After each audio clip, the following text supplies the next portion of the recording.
آمینه خدایقلووا خواننده صنف هشتم لیسه دولتی رقم 1 برای اشتراک در آزمون بین المللی از فن زبان انگلیسی به سفر دولت انگلیس آماده می شود. او طریق آنلاین در این آزمون اشتراک نموده سزاوار این راحت گردیده است.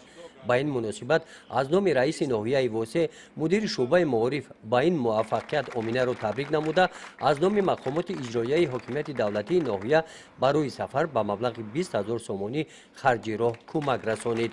من امروز خیلی خرسندم که با دور فینالی المپیاد بین‌المللی تینیگل رخصت یافتم و میخواهم که در دور فینال نیز یعنی در بریتانیا کبیر پرچم تاجیکستان را بلند وردارم و سزاوار جای اول گردم. در این چهاربینی با استفاده از فرصت از استادان و آموزگاران برای اجرای دستور و سفارش‌های رهبر دولت اظهار میnnت‌داری کرده شده.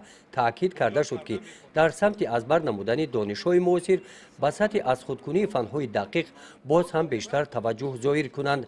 زبان‌های خارجی و آموزش تکنولوژی‌های اطلاعاتی و کمیونیکاسیونی را به راه مانند و با کسب آموزی شاگردان اعتبار جدی داده آنها را در روحیه دانش آموزی و مهنت دوستی تربیت نمایند. بهر تقویت ملکه‌های دانش خوانندگان در مؤسسه‌های تعلیمی جمهوری تاجیکستان یکچند آزمون‌ها پیشنهاد کرده شد.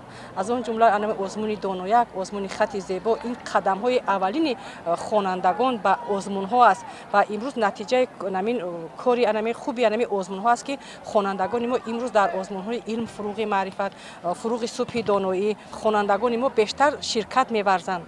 طبق تحلیل‌های متخصصان ساحه معارف ناحیه تشکیل و برگزاری آزمون‌های فنی امکان فراهم آوردند که در ناحیه خوانندگان بالای قد سال تا سال زیاد گشته شماره مدالداران می‌افزاید. گزارش خواجه نظری خدای نظر ظهورов از ناحیه واسه برای برنامه اطلاعاتی نوید.